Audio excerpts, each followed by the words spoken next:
O ayan guys, magbibilang na tayo ng ating ipon challenge. Ayan, ang ipon challenge guys. Ayan. Ayan, hulaan nyo guys kung magkano yan ang aking ipon challenge. Ayan. O. Ayan guys, naglagay tayo ng pampaganda, kape at saka itlog. Ayan guys, bilangin na natin muna.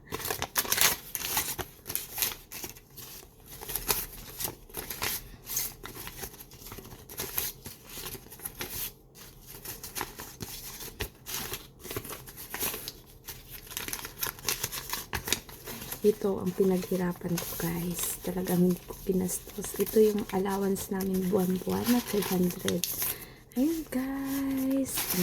Diba guys? Sana lahat ng OFW magkakaroon ng ganito. Ayun lang guys. Bye!